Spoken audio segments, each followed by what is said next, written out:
our situation.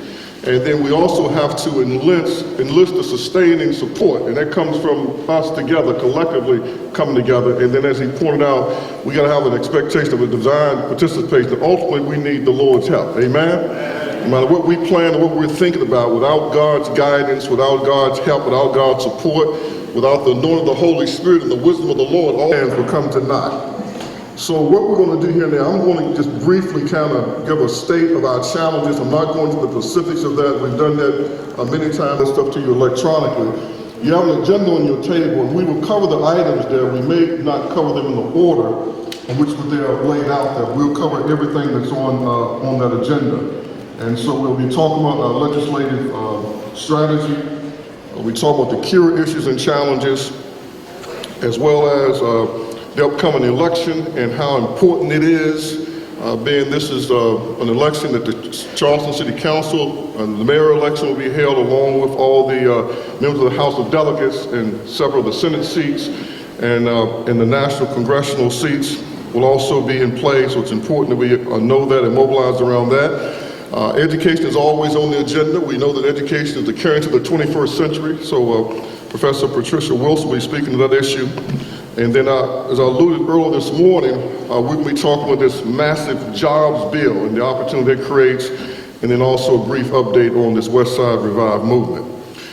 So as we look at the state of African Americans in West Virginia, there are many of you in this room, you're faring well. You're gainfully employed, you're working every day, you have access to health care, you're going to the doctor, you're getting your physicals, family doing fairly well, children doing what they do as well as grandchildren. But there's a large swath of our community, and they're the working poor. There are people that are perpetually sort of trapped in the underclass of our society, and not much progress has been made in moving that population of people forward. It's a pretty large population. So some of the specific challenges in overview is that education remains a challenge. There remains a tremendous achievement gap. Our children are underachieving at every level of the school process, elementary, middle school, high school. Graduation rate is fairly well, but they're graduating and their literacy and numeracy skills are not that good. And so there are great challenges in education. One of the specific things that we're going to be looking at is looking at what is happening with suspension and expulsions. And that's something the Charleston branch NAACP and the Tuesday Morning Group has been looking at, and we'll be convening a meeting of those interested in education to look specifically at that. Because all over West Virginia, African-American students are being suspended from school at twice the rate of non-African-American students. At twice the rate. And no one really knew that, and no one was talking about it until we looked at that data. The reason that's so important because suspension are counted as absences, and therefore they contribute towards truancy. And truancy is the #1 reason that kids are coming into the juvenile justice system. So kids are actually, in some cases, being detained because of truancy. So it's important that we have a strategy together that challenges youth, that challenges parents, but also that looks at what's happening within the system itself. Are our children being treated fairly? Are they being punished more severely? And we will be taking a look at that information. That's a big issue. We know that our unemployment rate is always at least twice, if not 2.5 times, the reported unemployment rate. So West Virginia has an unemployment rate of about 5%. That means that African American unemployment rate is at least 10 to 15%. Underemployment is also a real challenge. And so we'll be talking about some economic development and job training opportunities. So education, unemployment are challenges. We still find that black children are overrepresented in the juvenile justice system at a very high rate. Being arrested in cities like Charleston, Huntington at a very high rate. And therefore we're finding that we're overrepresented in the juvenile justice system at every level, from arrest to detention, to incarceration, to transfer to adult status, and that is continuing into the adulthood, so we're overrepresented in the adult regional jail system and the criminal justice system as well. The health disparities remain the same. There's still major health disparities in terms of African Americans contracting and developing diabetes and cardiovascular disease and hypertension and high rates of death from cancer, etc. These are pretty significant. Dr. Michelle Easton, the pharmacist of the University of Charleston, she recently participated in a state of public health in West Virginia. We expect her to be here shortly, and she'll be giving an update around some of these issues of the public health challenges, the physical health challenges that African Americans face in the state, and that it warrants to get the resources allocated in a proper plan to be introduced.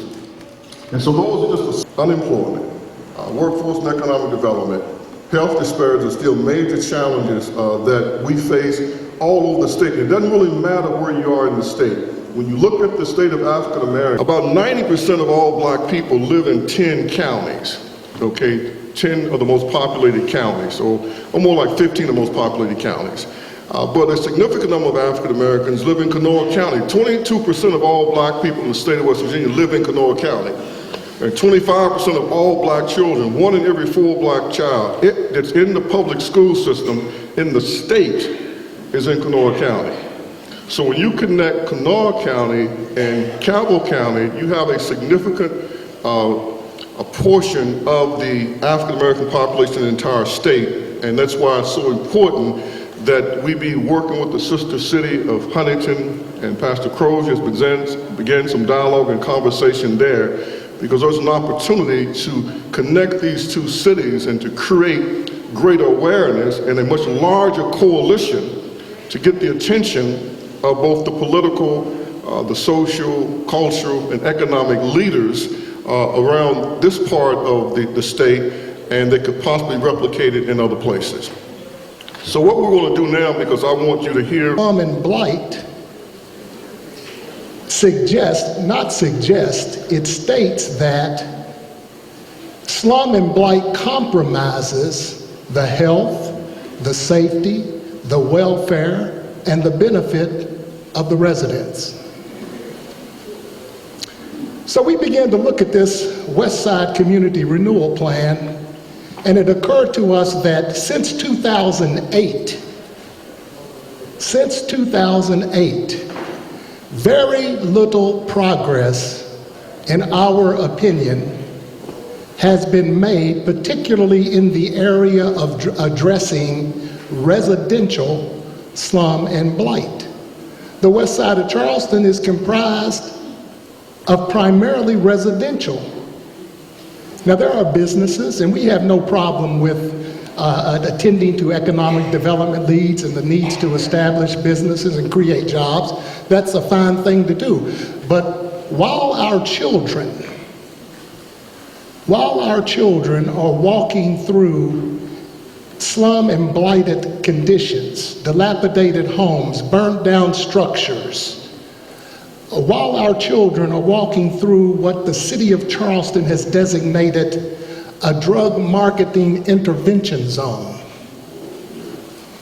and nothing's being done, or very little is being done. So we ask for, under the Freedom of Information, we ask for certain documents to be provided to us. One of the documents that we asked was for minutes. We wanted to see minutes from the Charleston City Council Urban Renewal Committee. There is an Urban Renewal Committee within the Charleston City Council that hasn't met, by the way, for a number of years, believe it or not. We asked for information as it related to progress being made under that urban renewal plan. Very little has been done, ladies and gentlemen. It is very offensive to us. Recently, we got information that suggested that about $5 million has been spent in the West Side area, with a significant amount of money being spent on streetscape. How many saw the boulevard? Streetscape, green and park spaces, commercial renovation, and we're talking about $5 million. And you know about how much was spent on residential slum and blight? Based on the numbers we crunched, about $140,000. So what we asked for was to convene public hearings. So we pivoted to, if you won't hold public hearings, modify the plan, amend the plan. Because since 2008, things have changed. So amend the plan. Now, this was the thought. The law requires, if there's an amendment to the plan, it has to be approved by City Council. And in addition to that, if the plan is amended, the law requires what? Them to hold public hearings. Now, they agreed. So they were going to modify, or plan to modify the plan. And lo and behold, what has now happened? Everybody's aware of all the rhetoric we're hearing about the Charleston Town Center, which is where Cura gets a lot of their money, because that land is rented, and the monies that are required from the rental of the garage space and other goes to the Charleston Urban Renewal Authority. By the way, for your information, about 4 city council members sit on Cura, are Cura commissioners. It was 5, which gave them a majority. There are 9 commissioners. So at one point, 5 of them were city council members. Ladies and gentlemen, we've been asleep at the wheel. We have been asleep at the wheel as it relates to this plan, which is a legal document, by not challenging, by not demanding, by not respectfully requesting accountability and transparency as it relates to a document that carries the force of law and that embodies attention and demands attention because of the health, safety, welfare, and benefit of the residents. Ourselves unclean. That plan needs to be looked at, and somebody needs to call themselves unclean.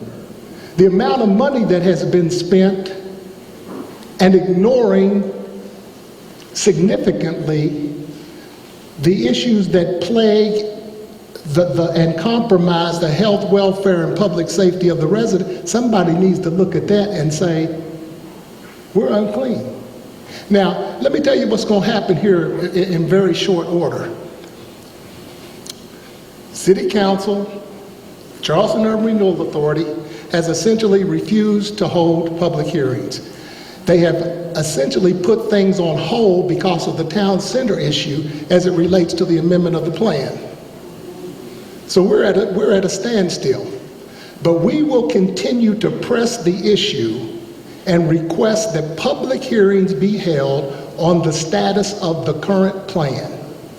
We want them to come before the public and explain how money has been spent and what it has been spent on since 2008. And of the funds expended, how has it addressed the issue of creating safe, decent, affordable housing for the residents? Now, they're over there now with a demolition plan, and understand, the election's just around the corner, right? So all of a sudden, we see equipment over, tearing down a few structures, and pretty soon, they're going to be coming what? Asking for your vote. Asking for your vote. Now, Ms. Williams is going to cover some stuff as it relates to, but I just want to make this statement. We must not allow those folks to come into our area and ask for our vote and not show a willingness to divulge information that affects you.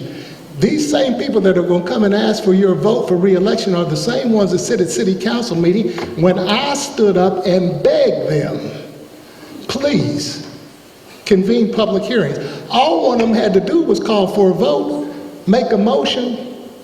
It's a respectful request. It's a modest request, not... Now listen, we have a president who has asked us, what do you have to lose? What do you have to lose? We have a president who denigrates our communities and our countries that we come from. And we have politicians who support his thinking, by remaining silent. And they pass policies that dismantle and jeopardize our human rights.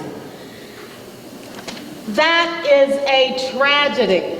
When we look at all the things that they have rolled back that have helped our community. Believe me, Jim Crow is alive and well. The question that I ask today, are we going to stand by and silently watch this happen? Or are we going to become energized, engaged, and part of the solution for ourselves, our children, and future communities? Yes. Are we? Yes. Are you going to just sit there? Are we going to become energized? Yes. Thank you. First, the time is now for us to become educated on the new required West Virginia voter ID law. And I stood up and I went to the Capitol and sat with the Secretary of State, and I have the flyers here, and every one of you will go home today with the new voter ID law. And you have to register to vote, and you also now have to take your ID, and I have people who are going to pass this out to you, and we need to get this into the hands of every voter in West Virginia. It's not as bad as what it seems, because you can have a voter's registration card, a Medicare card, a Social Security card, a birth certificate, a hunting license, a SNAP card, a TANF card, a Medicaid card, a bank or debit card, a utility bill. You can have a health insurance card. They have to be current. You can have any type of acceptable form or photo ID. You can have a driver's license. You can have a driver's license that's issued by another state. You can have a U.S. passport. You can have a military ID card or a U.S. West Virginia government employee ID card. You can have a student ID card, or you can have a concealed carry pistol revolver permit. Now, they cannot turn you away from voting. Say that. They cannot turn you away from voting. Because if you don't have that, you can take somebody who knows you to the poll, and they can say, I know this person, and you can vote. You can, that person has to know you for at least 6 months. You can have somebody can show a photo ID with his or her name on it and address and say, I know this person. You can have a signed affidavit of the polling place, and if a poll worker knows you at that poll, you can vote. So don't think that if you just don't have an ID that you can vote. We can still vote. Okay? So don't let that deter you from showing your friends, your church members, your neighbors. You can vote. You can also vote if you're a resident of a care facility and if the facility is an independent. But we need people to step up to the plate and run for office. Do I have anyone in here that's running for office? Do I have anybody? Stand up. Mr. Overstreet's running for office. Give him a hand.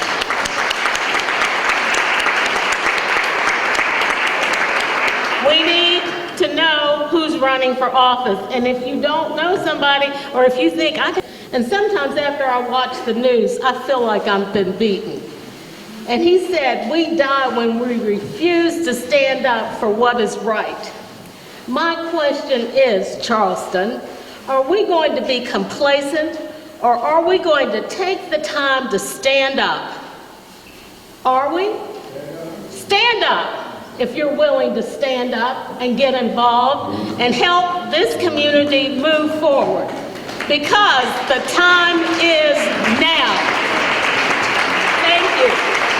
I'm sorry if I went over my time. Stand there.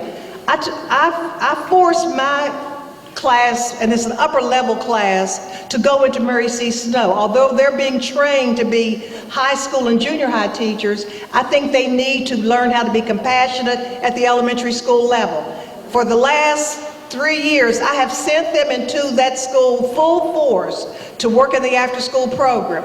And what happens, it changes them. They tell me, Professor Wilson, is it too late for us to change and be elementary teachers? We love working with those children in Mary C. Snow. That is worth $1 million to me, because that is an attitude change. That is the only way we are going to impact these teachers who are in the school to get them to do the jobs that they're being paid for. And so we have to sometimes force the issue. I invite...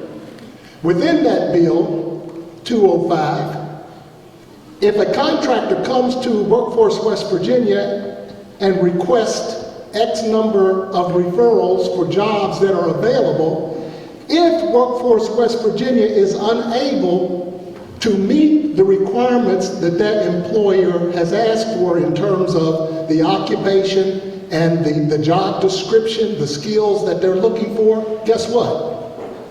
205 allows that contractor to go hire people from out of state. You hear me? They can go hire people from out of state if within 3 business days, Workforce West Virginia is unable to meet their requirements. Workforce West Virginia must then give them... The 4 of us going to get together and talk about how can we bring more minorities into the fold of construction. On this particular day, on the 16th, they are reaching out, the contractors are reaching out to everyone to come out, look for a job. The day before, they are also setting up a workshop on how to fill an application out, how to do a resume. So we're going to give you, every year we give you your Federal Highway Bill, Department of Transportation, $450 million. That is the regular program. I got to sign off on that. If I see that you're not hiring disadvantaged business enterprises, we're going to have a conversation.